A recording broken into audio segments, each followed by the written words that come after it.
to the Fishing Daily podcast. I'm your host, Oliver McBride. Irish fishing communities need the public to know what is happening to them. That's according to Patrick Murphy, CEO of the Irish South and West Fish Producers Organisation.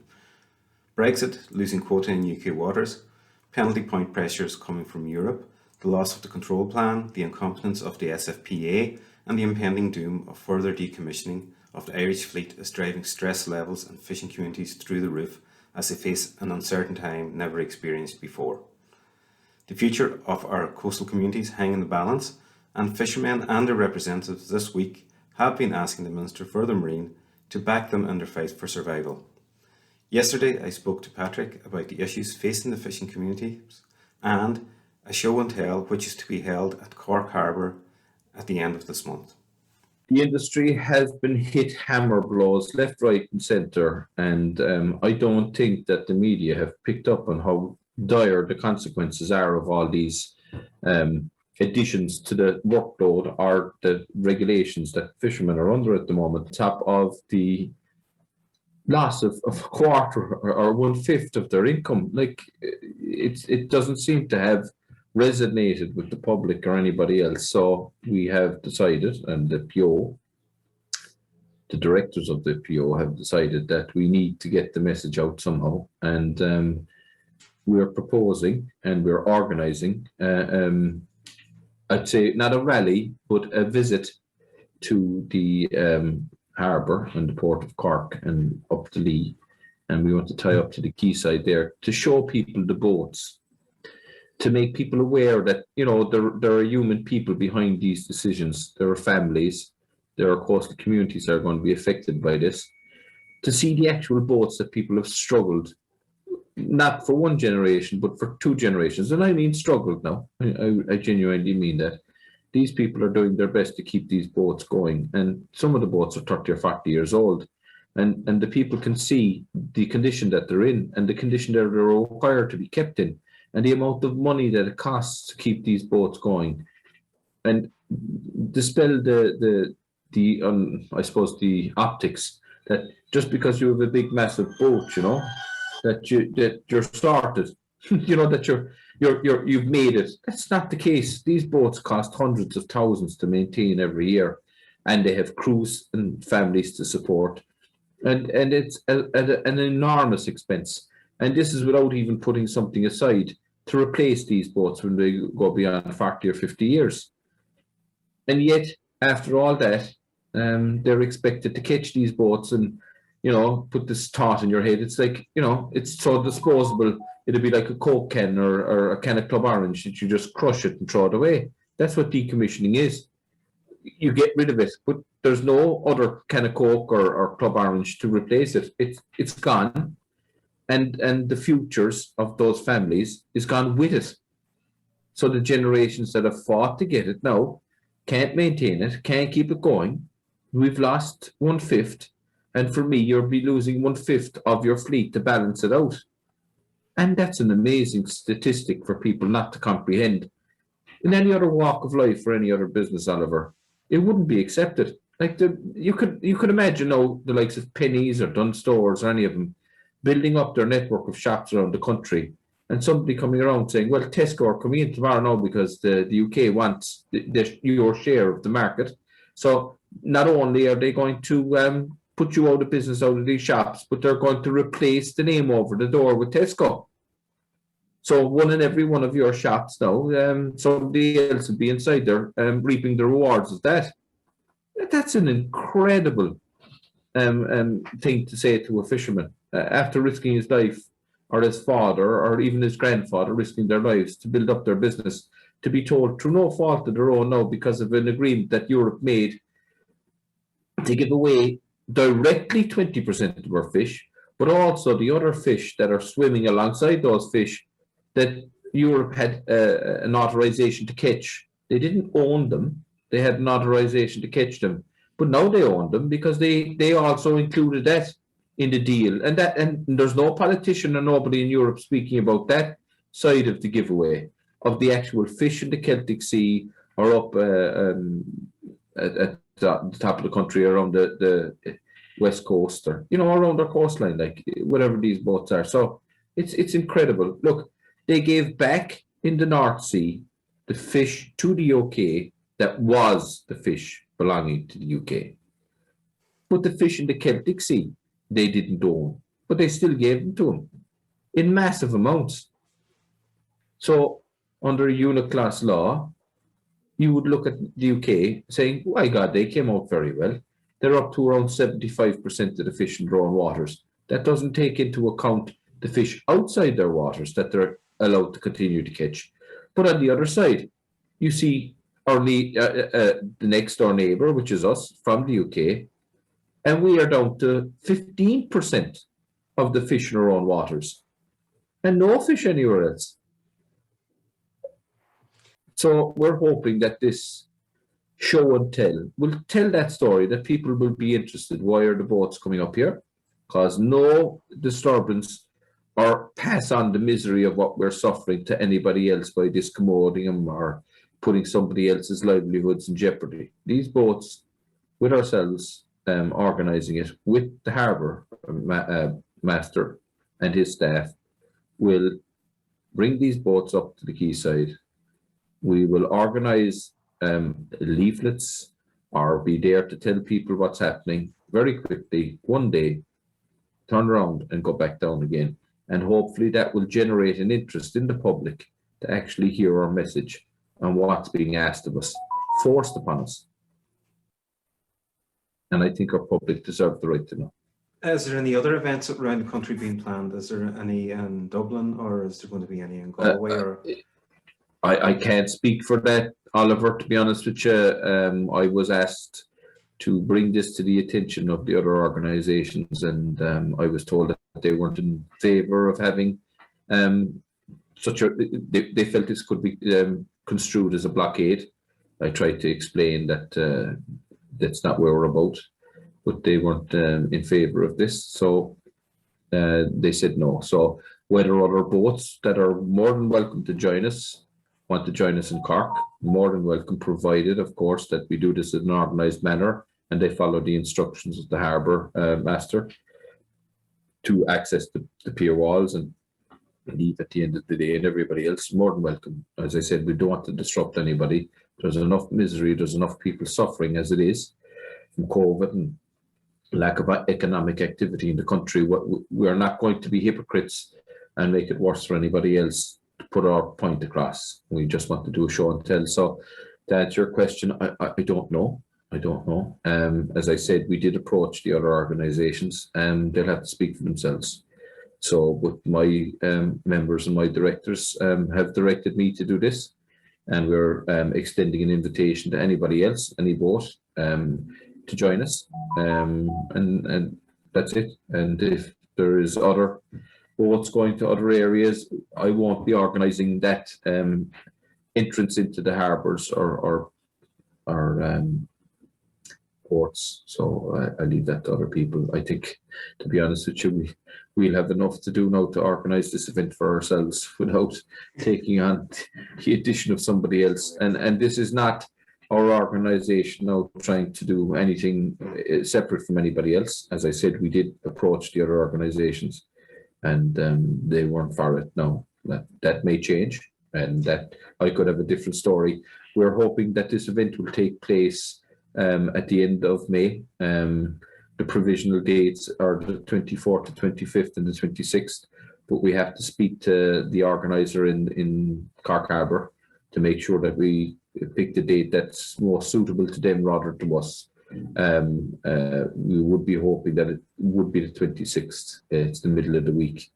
So that's what we're hoping for. How many boats have signed up for it so far? Well, there's no signing up, you see. The boats that would be our own members. And look, there might be, we can't say for sure, but we have 40 to 50 members.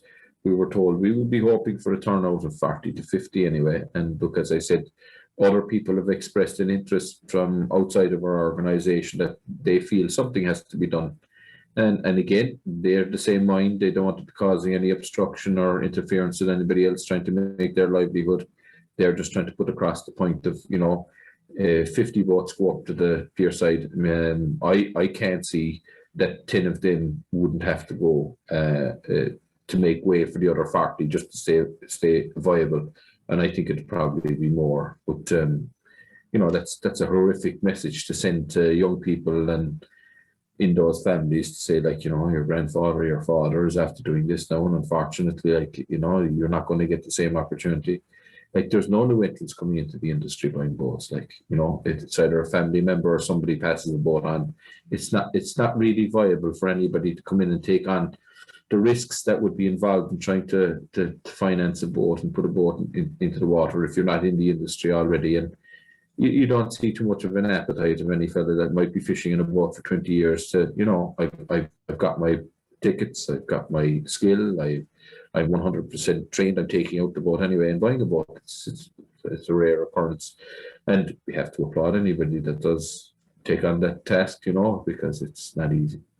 It's become very difficult for anybody to get into the industry, and the way things are looking at the moment is the government isn't working towards backing the industry expanding. It looks more like it's trying to contract it rather than expand it.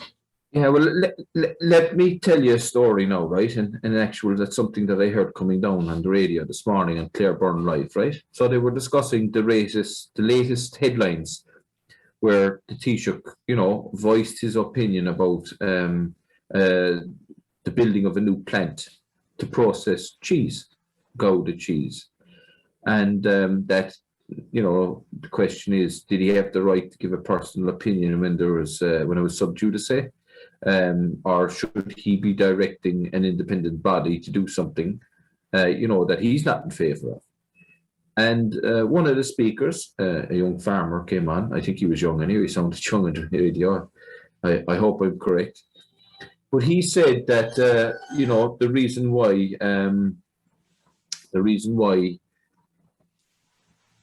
he felt that there was a future in the industry was because of plants like that. And he said that going back in time, you know, we're talking about the same department for both agriculture and fisheries, decided that quotas was a stumbling block to get new entrants back into the farming, that the age demographics was such dire consequences that, you know, they brought in schemes where young people could take over the farms, the older farmer could retire out and he'd get earlier pensions. And, you know, he said, like, this is what you need to bring new blood into the industry. There has to be an enticement to bring back these lads that couldn't make a living. There couldn't be two livings made on the one farm, so the younger generation would have to go away. But there had to be a handover, or there had to be some hope. So they got rid of the quotas. But we see with us, they get rid of our quotas as well. They give them to somebody else. And they put us out of business. And they don't make an attractive industry to come in. And I can't understand why the fishing industry is targeted in such a manner.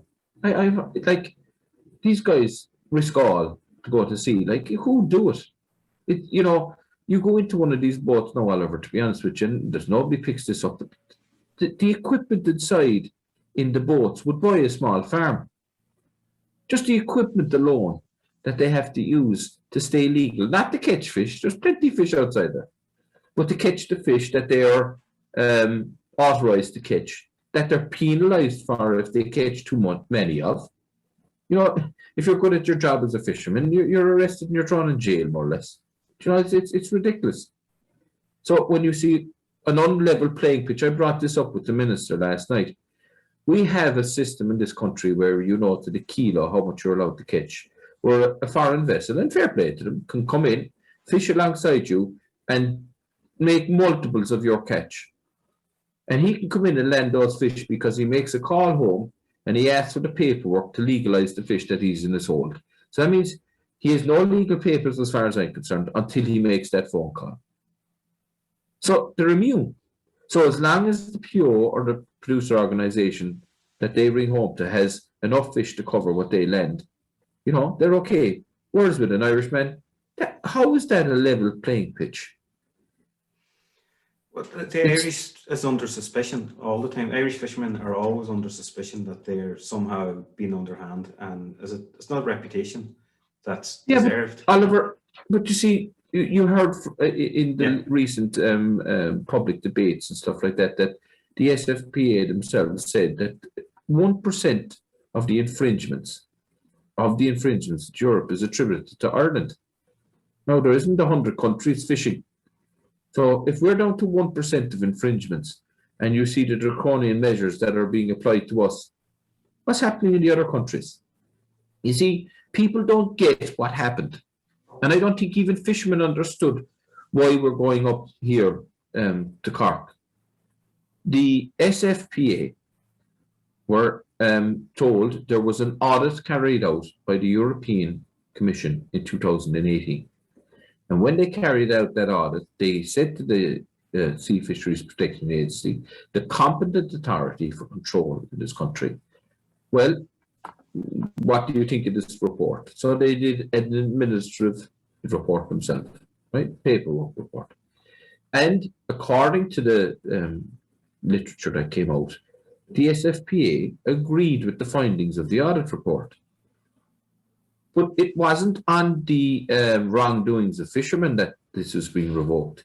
It was revoked because the Commission said the control measures in place weren't suitable to ensure control.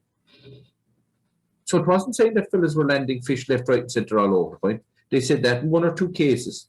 But they said the control measures, because the competent authorities agreed with them, they couldn't do anything about it. They couldn't fix the problems. And that's where we are. So now they want to design a whole new system that the Irish industry will have to comply with. And maybe that will then satisfy the Commission that the control measures are being applied. But that's not down to fishermen. That was down to the competency of the competent authority, who in their own administrative report agreed with the Commission that they weren't fit for purpose. That is incredible for them to be at the same time to be the competent authority for health and hygiene and food standards for these products, and admit in a Dáil Oireachtas Committee for Food and Agriculture that they admit they know for 100% this is going to degrade the product that they're meant to make sure doesn't get degraded. And without bat of an eyelid, they're saying, sure, we'll get something together for the next 2 months. We'll send it over to the Commission and we'll ask them to have a look at it. And if they're okay with it, we'll enforce it. Well, if they say no, what if they say, you know what, we're not sure now that you can't do this, and they say, come back to us with another plan in 6 months' time. So the fishermen have to continue with a draconian measure where they know by the competent authority they're going to degrade the quality of their fish by doing the practices that they're forced to do. Like, there is no words to describe the lunacy that entails. Like. Well, I often think of it this way. The PricewaterhouseCoopers report found that there was major problems in the SFPA, and the European Commission is still classing the SFPA as a competent authority, even though a report has found that they're not competent. Even though their own report agreed with that findings. Yes. So the Commission is not examining the SFPA to see if the SFPA, and instead of punishing the fishermen, they should be examining the SFPA and absolutely what they're doing.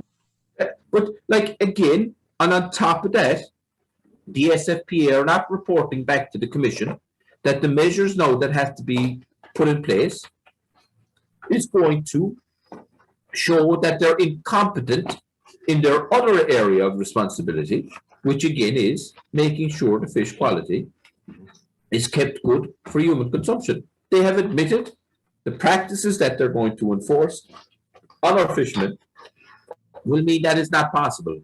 And like, as I described like this, and people have to understand, look, the minute you open something inside the shop, The bacteria in the air gets to that food and the decomposition of that food starts. That's why you have sell-by dates. That's why you have best before dates. So we have fish that have been handled by experts inside boats, in by equipment and in refrigerated units that cost hundreds of thousands to put in place.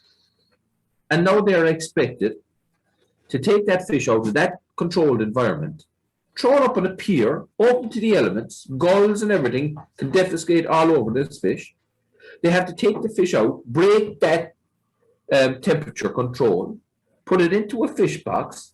Now, I know, can they have a chilled fish box? I don't know. On piers where there's no facilities to make ice, against the regulation that you have to have the ice made from certain types of water for to protect the fish. Like, their own regulations are saying this isn't applicable, and yet they're forcing fishermen to do it. So here's the thing. If a fisherman then doesn't want to do this or says, listen, you're going to destroy, I won't make any money out of this, I can't agree to this. So if he objects, he could get hit with penalty points. Do you know why? We don't even know what a serious infringement is. It's not defined. It could be a fella turning a fish box around the wrong way, putting it on top of another one and squashing the fish. Could be a fella throwing a piece of paper on the pier. What's a serious infringement? But the punishment for a serious infringement, we know what it is. And it's severe. It's for people that if they get enough of them, their whole qualifications are gone and cannot be returned to them by any measure. If they're exonerated inside the courts, this measure stands and they're destroyed. Like, can you imagine a doctor going into a hospital and, he throws off his gloves and they hit the floor and, or, he does the wrong time, or he turns up late, or he doesn't tell him when he's coming in, or, there's a myriad of things that you could say, like, speaks to a nurse the wrong way, looks at a nurse the wrong way. It could be an infringement. And each time he did something that somebody felt is inappropriate or wrong, or sleeps out, anything. We don't know what an infringement is. To turn around and sorry, we're after checking and we're after counting up now. Sorry, but you're going to lose your qualifications to be a doctor or to act as a doctor or to treat patients. And he said, oh, right, okay. How do I get it back? You can't. Oh, I'm not standing for this. And he goes into a courtroom and the judge turns around and said, this is absolutely ridiculous. I'm throwing this out. And he goes back out to the courtroom and the other power outside says, no, I don't care what the judge said. You're not a doctor anymore. We've taken away your credentials because we say so.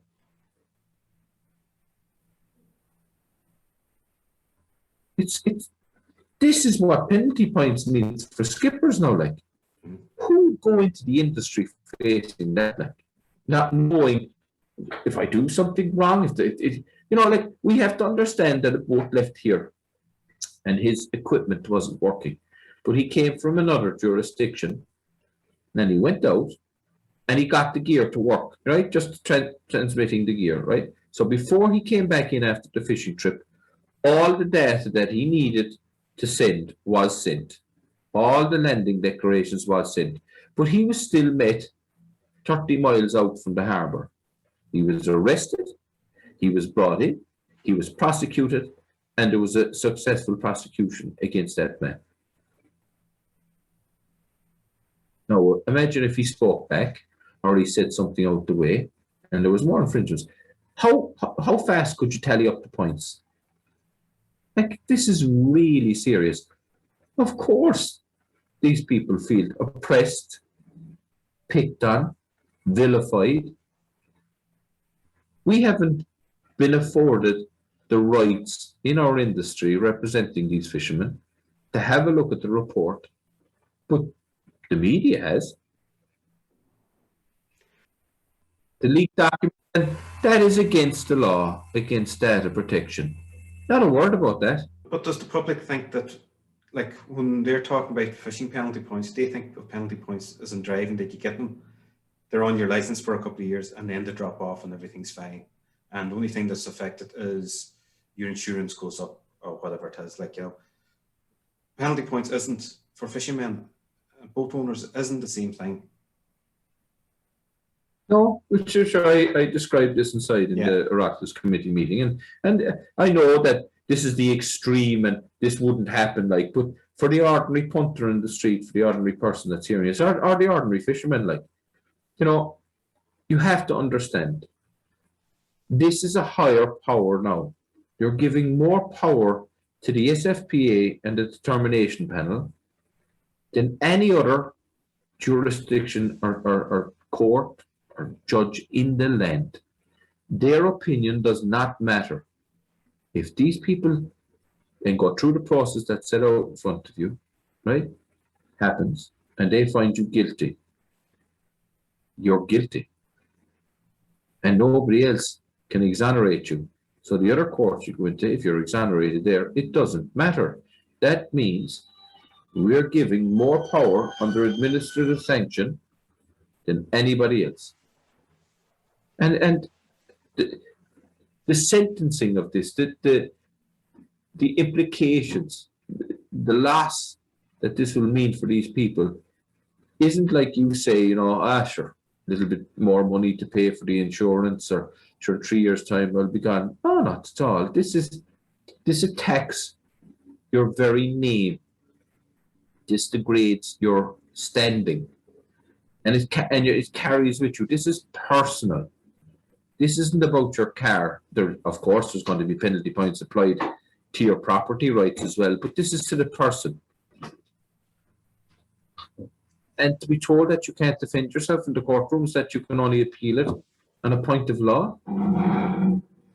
So at least if that person went into the courtroom and exonerated themselves, you know, fair enough, they'd have the penalty points outside the courtroom. There might be a challenge for that again, maybe another judicial review, maybe $500,000. If you have it in your pocket, you can challenge it and get justice, you know, and bring it down. But like, this is before our houses of Parliament. This is up to our government to see, are they going to allow this law to come in against their own, and I'm saying against their citizens, and I've no question in my mind that this is absolutely targeting skippers of boats and fishermen. Like, there's nothing else you can call it. Like, this is aimed fair and square at the skipper of a boat, like, you know, for doing his job. It's just incredible. But that's why we're doing all. Yeah, go on. It's not treating Irish citizens equally, is it? No, but that's what I said. You're not affording the same justice for any other citizen, for fishermen, as any other citizen of the state. That's the easiest way for people to understand. There's one law for everybody else than a fisherman, a skipper of a boat. Like, you see, here's the jeopardy. Like, a skipper could be boarded, could have done something wrong or whatever else, or they found something wrong, and you know, the explanation isn't as clear as it would be under certain circumstances. You know, there could be mitigating factors. Yes, under the law you could have done something wrong, but there's a reason for it. You know, just like I said about your equipment not working or whatever else, and there is provision for that, but not if it goes this way. So I'll give you one example. One of my skippers told me, he came in, he was tired, so was his crew. They had a long trip. They come in with their fish and something was found wrong. So the officers came in and they interviewed the skipper, whatever else, but one of the crewmen wasn't happy. So he voiced his anger to the officers, and they turned to the skipper and they cautioned him for the behavior of his crewmen. That's exhausting. It is actually, and we're only skinning the top of the surface here, Oliver. We're trying to give reasons why. Now, after all that, like, these men are still trying to do the right thing. They don't want to disrupt anybody else. They know their family. This is their family livelihoods. So, you know, to give you one more example of this, okay, like previous decommissioning schemes, the valuation was done on the boats and stuff like this. So I asked an accountant to have a look at this issue. And to give a quick breakdown, so what he said was the asset itself, bare bones, would be valued at €4 million, right? But selling it as a business, there's an added value to that because it's up and running. You could start making money straight away. There's always ways that you can think. So he said, look, we'd be valuing the business itself at 6 million, right? So he went looking at it then and he said the earnings that come in, it's 2.5 million a year, right? You know, good boat, earning good money, 2.5 million. It's a profits, 850,000. Okay. So now we're being told that this decommissioning has to happen because, not because of anything that went wrong, not because the stocks went down, but because the fish was unceremoniously taken from us and given to somebody else, right? Now, I would accept that if the same laws that applied, the reasoning behind that was applied before they took it. So in other words, they justified it by saying the fish are inside UK waters, they're coastal states, they should be getting more. Well, just because we're part of the European Union, the fish are in our waters, we should be getting more. Simple as that. Especially when relative stability says there's three pillars: the environment, the sustainability of the stocks, and the sustainability of the coastal communities. So we're going to see our communities wiped out, nobody else. No other country is going to see boats being told to leave the waters because they have enough fish. They have so much fish in our waters, they have extra. We don't, and we don't go to their waters. So now we're being told the UK are entitled to 75% in their waters. You're entitled to 15% inside your waters. And I can't square those two. It makes no sense to me why our government are not bringing those points back to Europe and saying, hold on a second here, this doesn't look right. How did this come about? Where's the legal instrument that allowed you to take the 5% off us? You didn't do it under relative stability and burden sharing, because if you did, everybody would be paying an equal amount, whereas we see Ireland paid a disproportionate. So they didn't use relative stability rules. They couldn't have. So what did they use? So how did they determine? And then you ask the question. Like our minister said, he was working very hard to stop this from happening. So I'm assuming he didn't agree with it.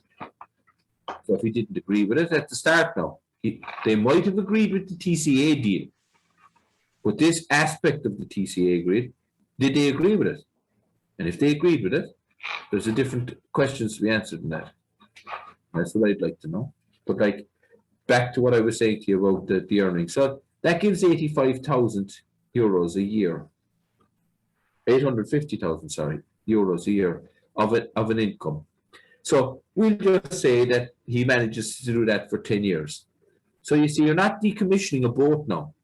You're acquiring a business and you're putting that business out for good and proper. So surely be to God, he's entitled to 10 times the profit that he earned. That's 8.5 million.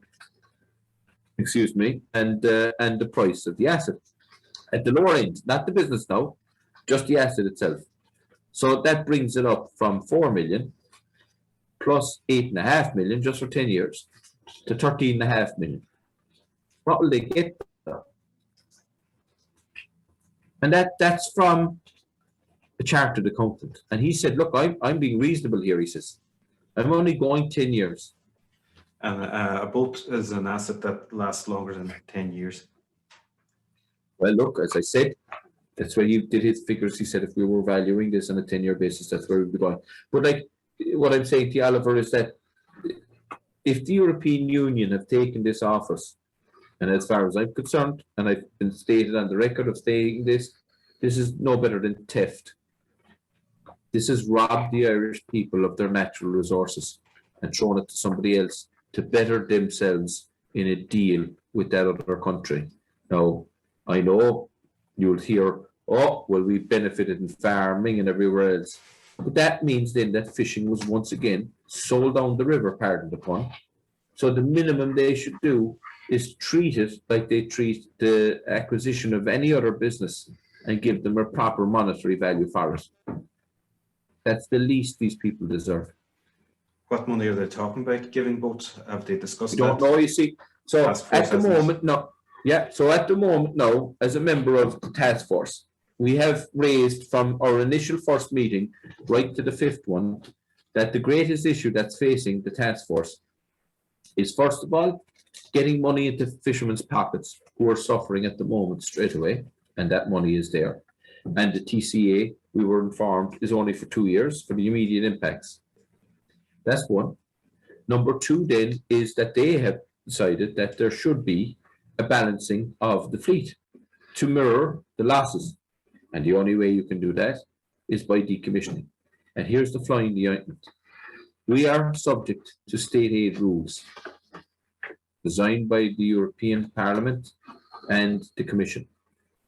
And under those state aid rules, the maximum that a boat can be given, or a boat owner, in 3 calendar years is 30,000. Which you said last night is 10,000 a year, which is 10,000 a year. nothing. You know, like that wouldn't cover the price of the nets. Of a net, you know yourself. Yeah. So, you know, like a sonar or a piece of equipment inside the wheelhouse, that's that. So when we look at this and we see what's happening and we see the disregard and the careless throwaway, sure, here's money. So that's the same as saying to somebody, you know, in a burning building, there's the fire hose. Where is it? It's in over in the other building. But sure, there's plenty of water there. Not much good to you, is it? Exhausting? You're dead right, Oliver. It's exhausting. And the worst thing is that we don't have the word getting out and people actually listening to us having this conversation to tell people what it's really happening. Like, and you know what the sad thing is? And I mean this, it could be you next. Whoever and whatever business you're in, if a European law comes in and our government applies the same métier as what they've applied to fishermen, you ain't safe either.